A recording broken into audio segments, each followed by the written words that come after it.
Diz assim, texto bíblico: quando Isaac já estava velho e se lhe enfraqueciam os olhos de maneira que não podia ver, chamou Esaú, seu filho mais velho, e disse: meu filho.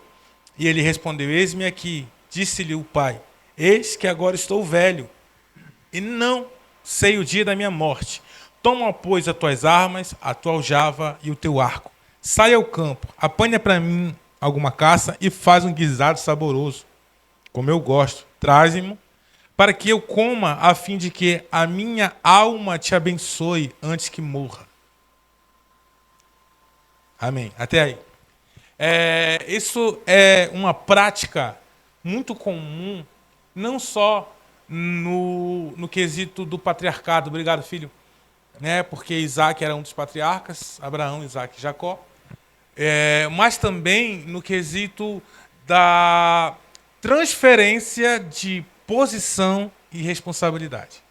Isso acontecia com os reis, isso acontecia com os profetas e acontecia também com os patriarcas, que era essa pessoa que iria ser o sucessor, ele vinha, apresentava alguma coisa e então ele recebia a bênção, ele recebia uma oração, uma imposição de mãos.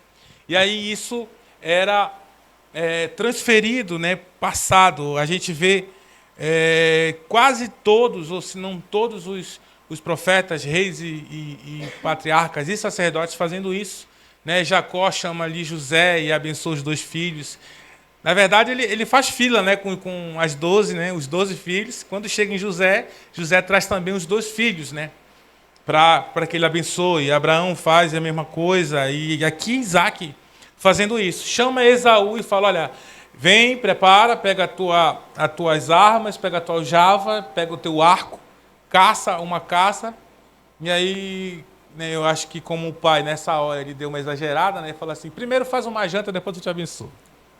Faz aquele guisado que eu gosto, aquela lasanha poderosa, como temos o mestre Cuca em nosso meio. Vocês viram alguns stories hoje? Eu vi o cara que fez uma macarronada aí, aleluia. Aí ele trouxe uma porção, para mim. Daqui a pouco eu vou estender a mão sobre ele. E aí, isso era comum. Então, por quê? Porque ali iria ser um marco na vida de quem estava recebendo.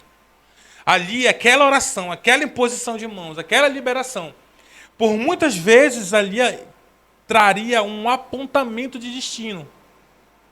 Por exemplo, quando Noé foi orar pelos seus filhos, ele disse: bem-aventurado és tu, Sem, que serás senhor dos teus irmãos, e será isso, isso e aquilo outro. Quando ele foi abençoar o Cã, ele fala: Cã, serás servo dos teus irmãos. Ou seja, ele estava apontando um destino profético, dizendo como seria aquelas tribos, ou aquelas famílias, as 3 famílias. Quando você vê Jacó também abençoando, ele traz um apontamento e começa a dizer: Dan, tu serás como isso, isso, aquilo, outro. Tu vais habitar perto de águas correntes, não sei o quê, tarará, pererê. Quando você vai ler a história de Juízes, você vê que a tribo de Dan era como se fosse a marinha de Israel. Quando tem a guerra com Débora, eles que estão com os navios, com os barcos, porque debaixo de uma palavra de apontamento e direcionamento para a vida de cada um. Então, quando a gente faz uma oração e uma imposição de mãos, aqui aí eu não estou inflamando o profético, porque não adianta ser profético se ainda é patético. Para ser profético, primeiro precisa ser sério e caminhar com Deus de verdade. Tem muita gente que impõe mão e derrama óleo que não tem autoridade nem unção para isso. Isso é verdade. Mas, então, quando a gente leva isso de verdade e você vê que existe, então, algo de Deus, um apontamento, um liberar, um virar de chave naquele que está recebendo. Existe de verdade uma transição de Deus. Por exemplo, quando você vê os profetas transicionando, eles fazem isso. Elias olha para Eliseu e debaixo de uma palavra de Deus. Foi Deus que disse que seria Eliseu, o sucessor de Elias. E aí eu acho que Eliseu não estava muito afim, não, porque ele falou assim: se tu me ver subir, aí fica contigo, senão o problema é teu. Muito carinhoso, assim, o profeta Elias. E aí até que Eliseu começa a perseguir Elias. Tão certo como vive o Senhor vai para tal lugar, eu vou com o Senhor vai tomar banho, vou deixar o senhor sair do banheiro para acompanhar. O senhor vai não sei para onde, eu vou com o senhor. O senhor vai fazer isso, eu vou aquilo outro. E aonde o senhor for, tão certo como vive minha alma, vive o Senhor, não te deixarei. Pensa num discípulo. E aí o cara, ele entende que isso é uma virada de chave na vida dele. Então, quando Isaac chama Esaú, ele está dizendo, olha, chegou a hora. Vamos? É agora.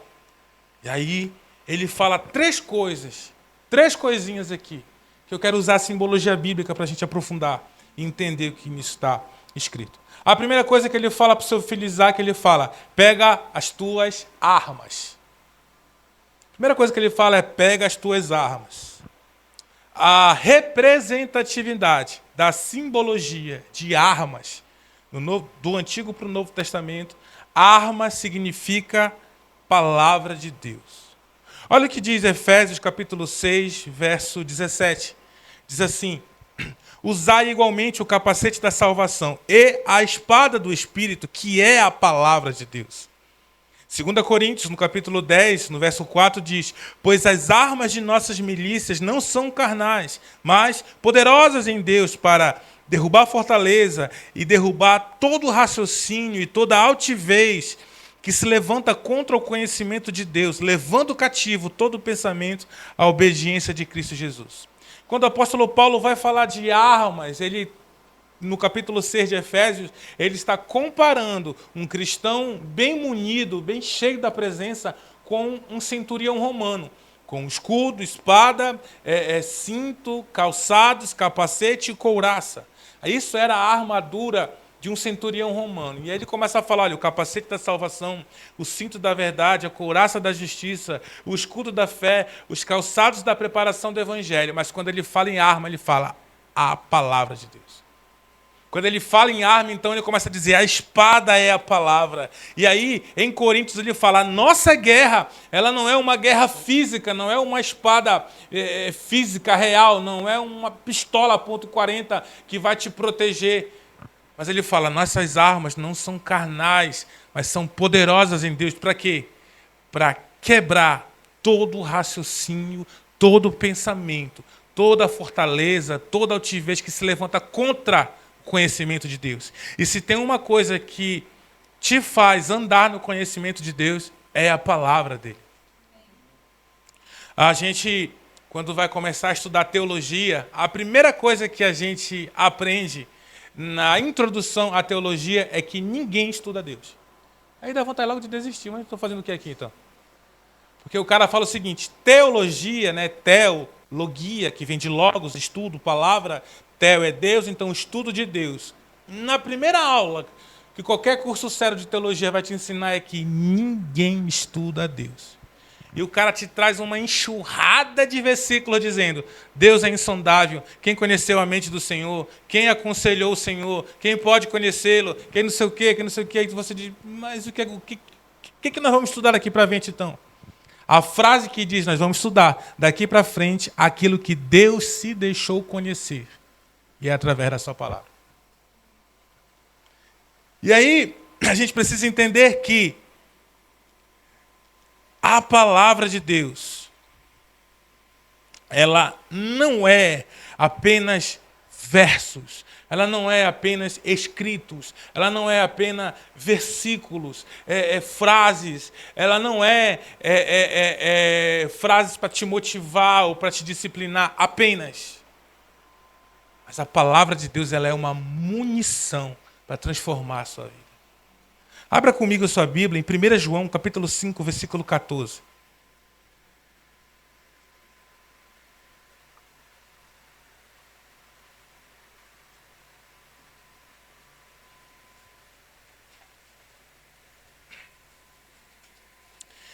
Isso aqui é um dos maiores segredos que um homem de Deus me ensinou.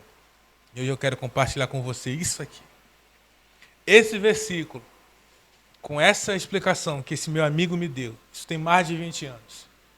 Eu lembro que ele olhou para mim assim, e ele falou assim, tá ruim as coisas aí, negão?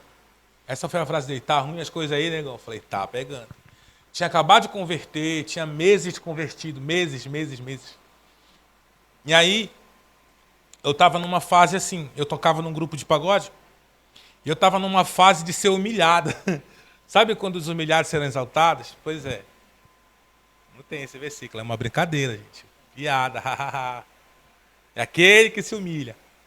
E aí, eu lembro que num dia aconteceram duas coisas que me marcaram muito.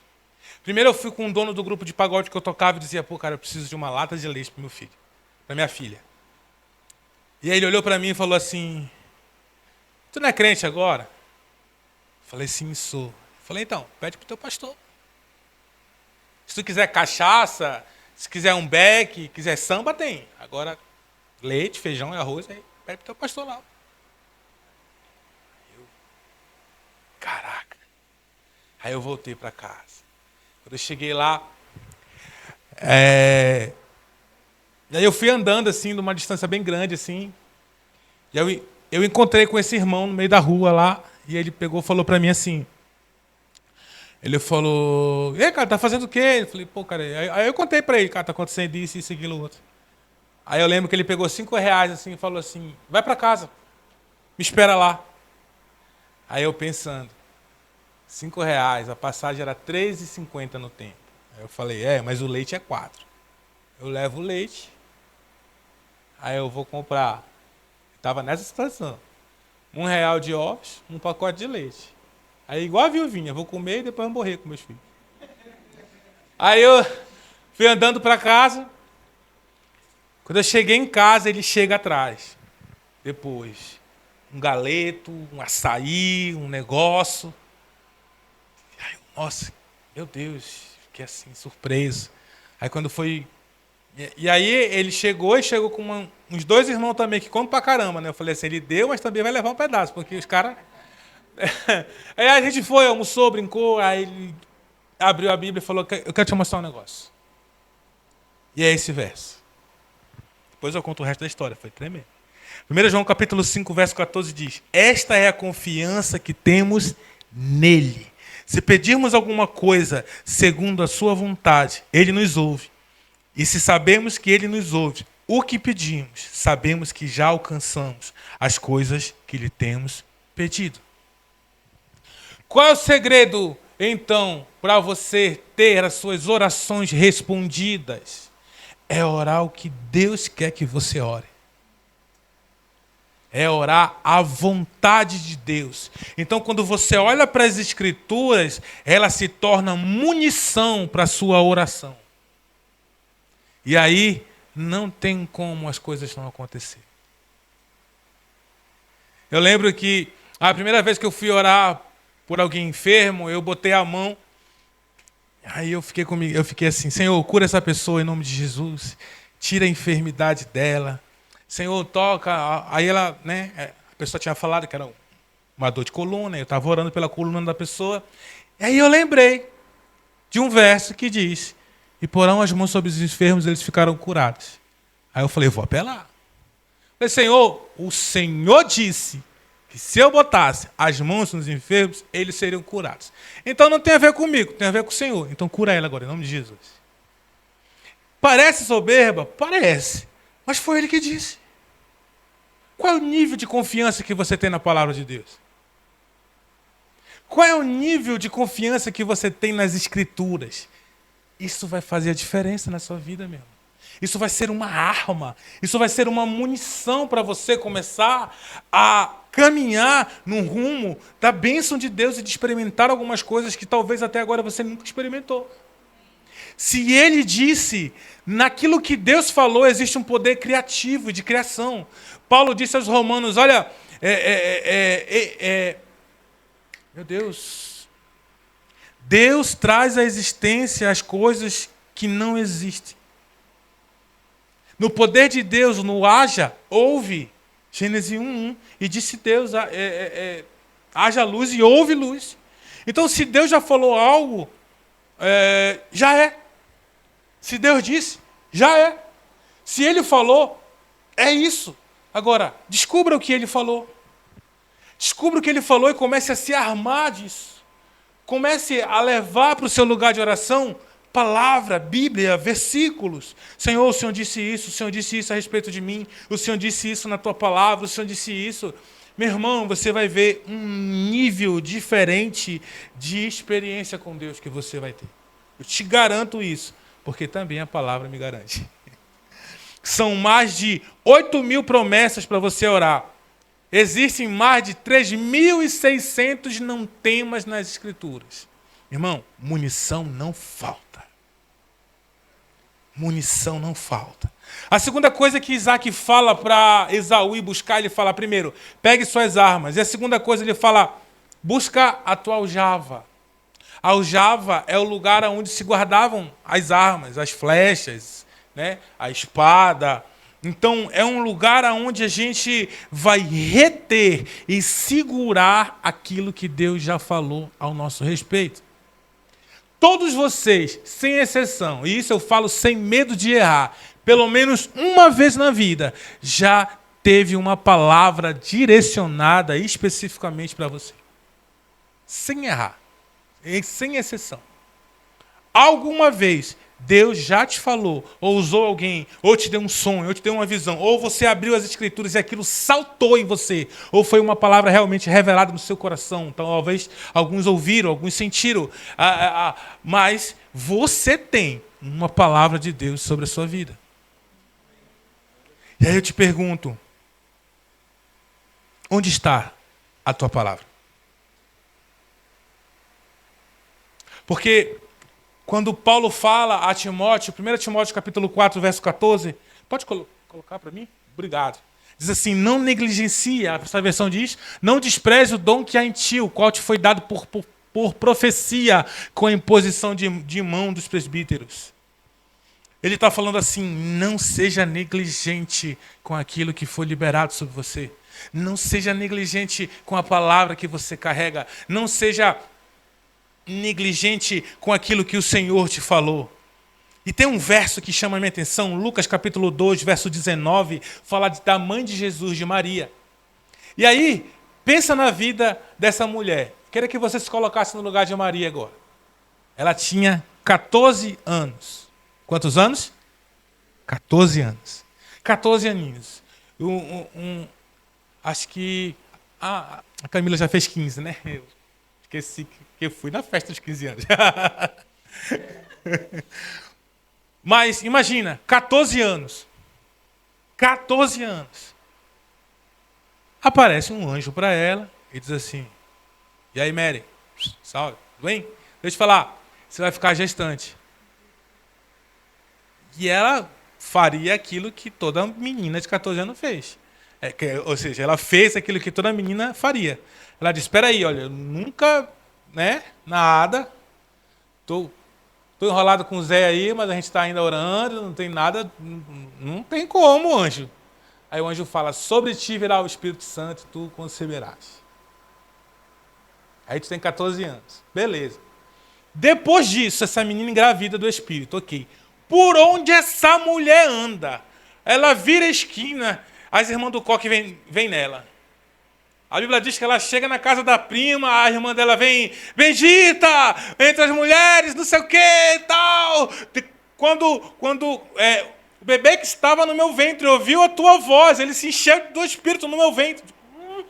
Que isso está acontecendo? Aí ela vai no templo adorar, a profetisa se levanta e diz, olha, sobre ti está o nosso Senhor, mas uma espada irá atravessar o seu coração. E tarará, e tererê, olha, o filho que está no teu ventre irá dividir reis e reinos, e não sei o quê, e parará. E começa um monte de palavra profética virada no giraia sobre Maria. E sabe o que ela diz?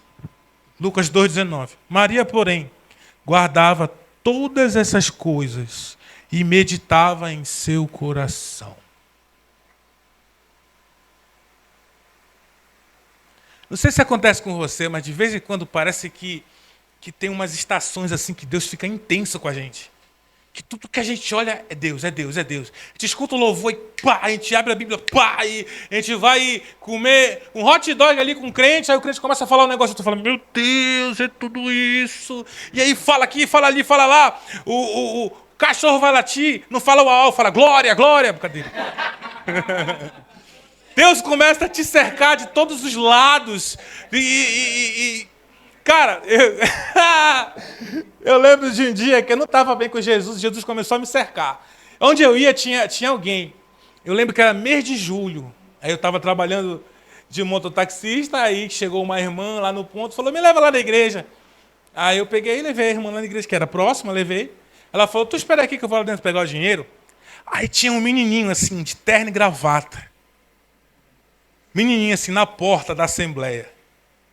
Só que aquele menino, acho que ele tinha 83 anos, porque parecia aqueles porteiros da igreja. Quando eu cheguei, ele estava assim mesmo.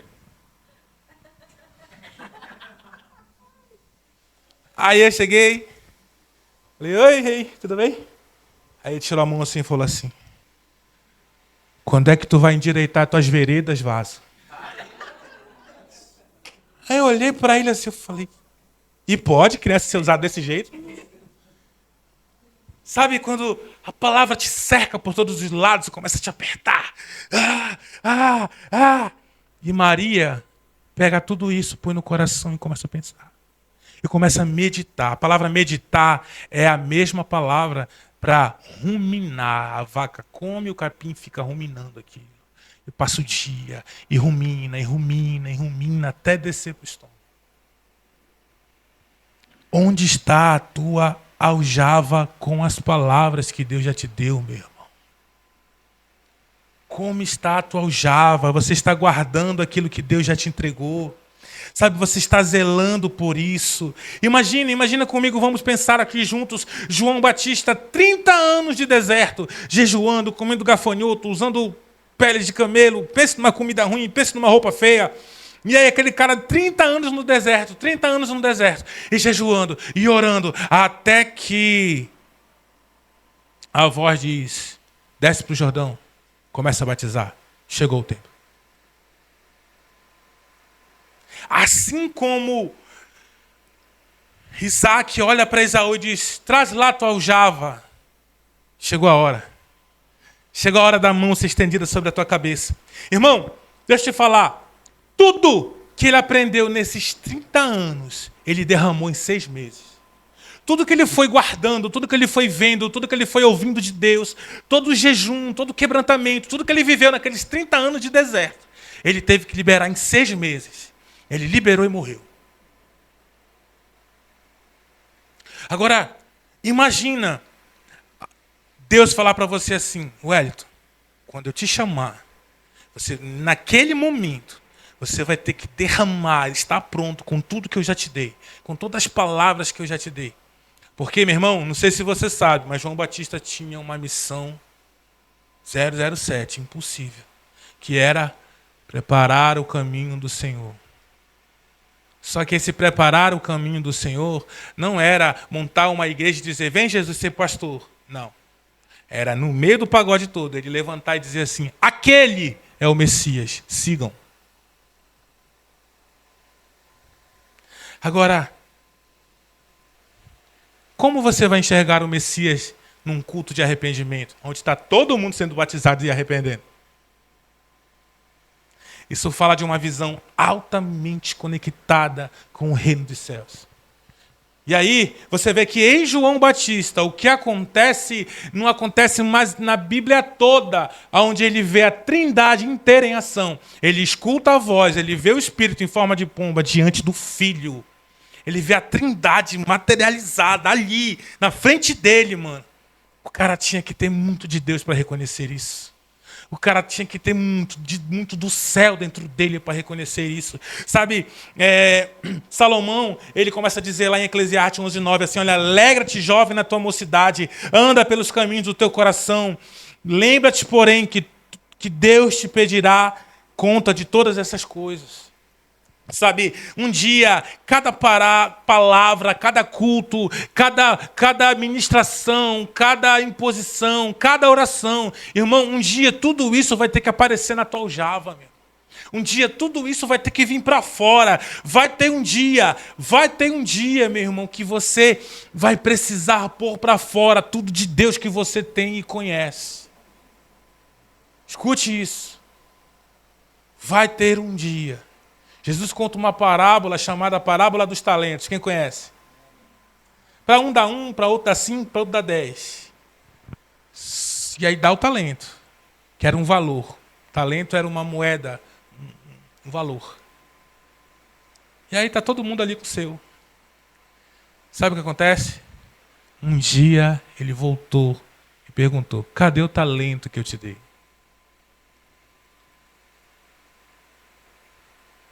Cadê o talento que eu te dei? Eu vi uma vez um pastor falando, e ele dizia a seguinte coisa, ele falava assim: existem muitos apóstolos que se tornaram empresários e nunca pisaram numa igreja. E como assim? Porque o apóstolo é o enviado, aquele que chega em um lugar que não tem nada e começa algo. Então tem muita gente que tem unção e dom de apóstolo e danou-se a abrir empresa, em vez de abrir igreja, abrir casa de oração, iniciar algo. Tem muito adorador, ministro de louvor, que gravou vários discos, nenhum para Jesus. Tem muito gestor, tem muita gente que tem talentos que é do céu. A Bíblia diz que todo dom vem do Pai das luzes. Tiago diz isso. Tudo que você tem de dom e talento vem do céu, meu irmão. Deus te deu capacidades, Deus te deu dons e talentos que não é só para você usar para você. E aí, esses talentos estão sendo enterrados na lama do mundo, do pecado, da procrastinação, enfim, de várias coisas que vão se perdendo com o tempo. Deixa eu te falar, um dia o dono dele vai voltar para buscar. E eu queria fazer essa palavra algo bem didático. Eu esqueci de mandar a imagem para o pessoal da mídia, mas se você puder anotar, anote. Quem sabe aqui o que é lédico? Levanta a mão. Lédico. Só o Santos. Sabe o que é lédico também, né, Gabi? Lédico é uma sigla. L-E-D-C-O. Lédico. L-E-D-C-O. Isso, aí os missionários aí da Jocum, a galera que é do louvor, sabe muito. Isso é um acróstico. L significa ler. E, estudar. D, decorar. C, não, perdão, eu errei. Anotei. Lédico, L, ler. E, escrever. D, decorar. C, cantar. E O, orar. Você pega uma palavra de Deus, você vai ler, escrever, decorar, cantar e orar. Lédico. O que acontece? Cara, duvido você esquecer essa palavra depois. Duvido essa palavra não ficar na tua aljava depois. Cara, eu li aqui Romanos 8,38, como nós cantamos hoje aqui. Todas as coisas cooperam para o bem daqueles que amam a Deus, que são chamados segundo o seu propósito. Uau, que palavra! Então eu vou escrever isso em algum lugar. Eu li, né? Agora eu vou escrever. Todas as coisas, Romanos 8,38, tá. Agora eu vou decorar, eu vou ficar falando. Todas as coisas cooperam para o bem daqueles que amam a Deus, que são chamados segundo o seu propósito. Eu fico repetindo aquilo. Agora eu vou cantar como? Eu vou criar uma música. Se você tiver essa criatividade, amém. Se não, procure uma canção que tenha Romanos 8,38. E aí depois você vai orar. Pega a palavra e faz dela uma munição. Senhor, o Senhor diz que todas as coisas vão cooperar segundo aqueles que estão chamados segundo o seu propósito. Então, Senhor, se eu estou no teu propósito, eu quero que as coisas comecem a cooperar, que as coisas comecem a dar certo. E aí você começa a orar aquilo. E aí você está municiando a sua aljava, guardando a palavra de Deus, preservando por tudo aquilo que Deus te fala. Amém? Amém. E a terceira coisa que Isaac fala a Esaú, ele fala: traz o teu arco. Traz o teu arco. Segura aí, irmão. Você precisa dessa palavra. Nós precisamos, como crente, saber a hora de atirar. Você precisa aprender a reagir. Devolver, bater de volta. O passo simples do boxe. Esquivou, bateu. Esquivou, bateu. toda... A gente precisa entender que o cristão, ele não é uma vida apenas pacífica, mas a gente não pode entender o pacifismo com passividade. Você não pode esperar que todas as coisas aconteçam para você sem você fazer absolutamente nada. Você não pode esperar, nós somos transformados. Por exemplo, esse exemplo de transformados. Ontem a gente falou isso no GC. Eu sou transformado, eu vou orar para Deus me transformar. Ok, continue fazendo isso. Mas Hebreus capítulo 3 diz, se hoje ouvir a voz do Espírito Santo, não endureça o vosso coração. Se eu fosse, então, perguntar para você, qual é o tempo de Deus? Hoje. Por que demora tanto? Porque eu não quebranto meu coração. Que o dia que eu quebranto meu coração, que eu resolvo ouvir a Deus, obedecê-lo, Deus foge. Só que igual o povo no deserto, passaram 40 anos andando em um lugar em que Jesus andou em 40 dias. Qual a diferença? Coração duro. Então, a gente precisa aprender a reagir. Tem uns versos aqui que eu separei para você. Olha só, 1 de Pedro, capítulo 3, versículo 15, eles vão botar na tela, fique bem ligado. Diz assim, antes santificai em vossos corações a Cristo como Senhor, estando, pois, sempre preparados para responder com mansidão e temor a todo aquele que pedir a razão da esperança que há em vocês.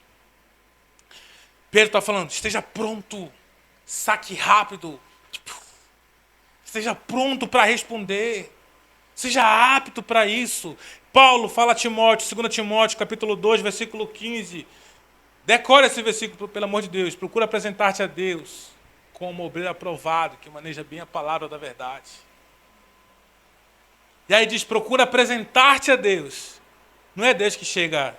E aí, Elisete, tudo bem? Está pronta, filha? Não.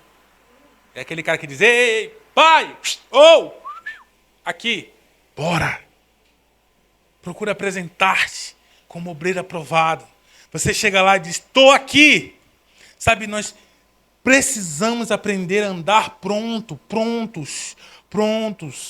Sabe, a gente precisa aprender, meu irmão, a reagir, sabe, a reagir certo. Porque, senão, a gente vai começar a andar desesperado.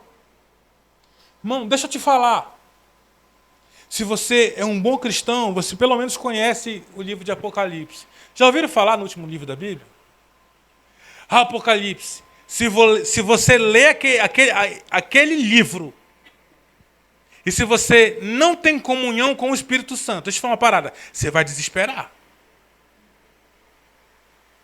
Você vai dizer, dragão para cá, dragão para lá, mulher que é uma, depois vira outra, e aí a besta, e ninguém mais sabe se a besta é a mulher, se a besta é o dragão. E aí o desespero, e não sei o quê, e morre não sei quem, chuva de fogo, não sei para quanto, é anjo preso que é solto, é demônio gay, rapaz do céu. Só que você precisa ter na sua aljava algumas coisas. Sabe, em 2 de Reis, eu não vou abrir esse texto, eu vou abrir só o do capítulo 13, tá? Para a gente caminhar aqui, que eu já me estendi bastante.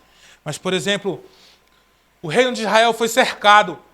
E aí o moço acorda de manhã, o moço era o servo do profeta Eliseu, e chega desesperado, fala, profeta, deu ruim, cercaram a nação. Tem exército para tudo quanto é lado, na montanha, embaixo da montanha, do lado da montanha, do outro lado da montanha, na outra montanha, porque, não sei se você sabe, Jerusalém é cercada de 7 montes.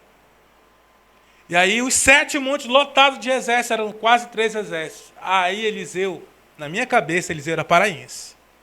Estava numa rede assim, acordou, porque a Bíblia diz que era de manhã, né? Aí Eliseu fala, calma, cara.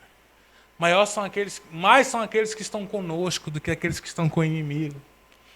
Aí ali o cara, Geazi, fica não, tá doido, deu ruim pra caramba, profeta, não sei o que e tal. Ele falou assim, deixa eu orar por ti. Senhor, abre os olhos do moço. E aí ele começa a ver cavalo e carruagem de fogo. E uns anjosão daquele, do bope, assim. Aí, uau. Mas sabe o que falta pra gente? Pegada, arrojo, vontade, desejo, garra, gana, querer.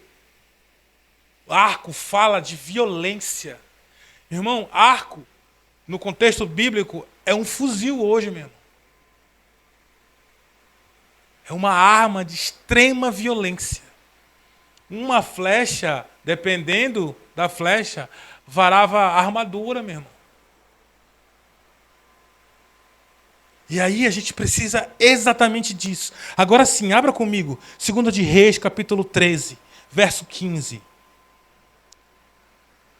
Eliseu chega com o rei. E ele vai liberar uma palavra profética. Aí eu vou encerrar com isso. Guarde isso no seu coração nessa noite. Em nome de Jesus Cristo. 2 de Reis, capítulo 13, versículo 15 diz: E Eliseu disse, toma um arco e flechas.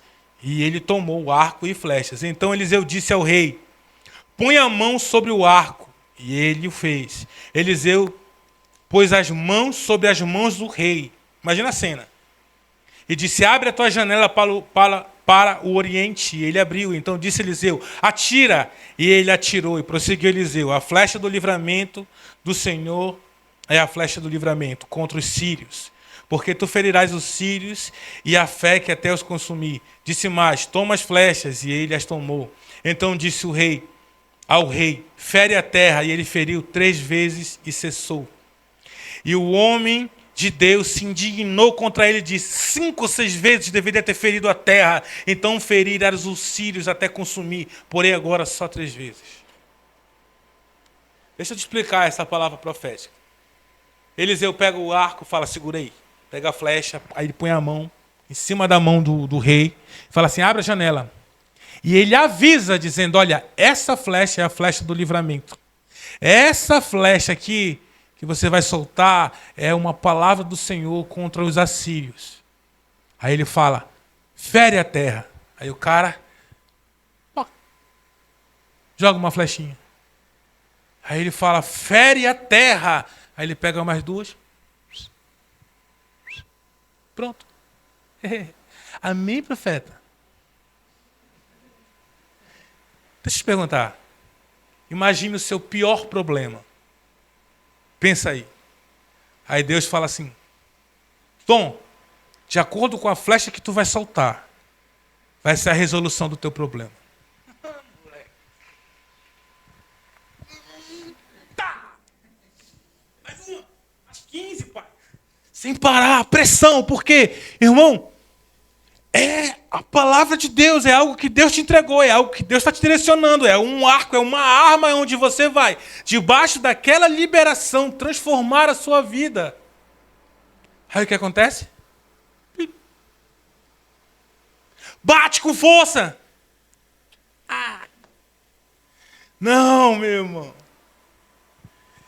Jesus falou, o reino de Deus é tomado por violência. É aqueles que a usam, se apoderam dele. Ele está falando, olha, esforço, suor. O salmista dizia, aumenta a minha força como a força de um boi selvagem. Davi estava dizendo assim, rapaz, se pintar na frente a espadada na certa, pode vir. Sabe, olha a motivação de Davi, ele chega no exército e fala assim, quem é esse incircunciso filisteu que ousa amedrontar o exército israelita? E aí pensa, um cara de 3 metros armado com um escudeiro, Davi. Gabriel, assim. E aí todo mundo olha para o Davi e fala, cala a boca, irmão, que isso? Aí o Davi ainda mais fala assim, peraí, e quem derrubar esse bicho aí ganha o quê? Ah, ganha a filha do rei. Pronto, 5 pedinhos aqui, vamos para cima. Quando Isaac chama Esaú, ele está falando, olha, eu quero você apto na palavra de Deus. Você junto com as suas promessas. E você com uma força descomunal. Uma violência, meu irmão. Para de ser mole. Para cima. Para cima. Irmão, se a gente fosse perseguido como os nossos irmãos nigerianos estão sendo, como seria a nossa igreja? Se a gente fosse perseguido como os nossos irmãos da China estão sendo, como seria a nossa igreja? E a pergunta que eu quero encerrar essa palavra: se essa igreja tivesse 10 pessoas igual a você, como seria essa igreja? Nós precisamos envergar um arco, meu irmão, com mais força, com mais pegada. Nós precisamos alcançar aquilo que Deus nos deu, mas zelar pela sua palavra, zelar pelo aquilo que carregamos e fazer isso com mais força.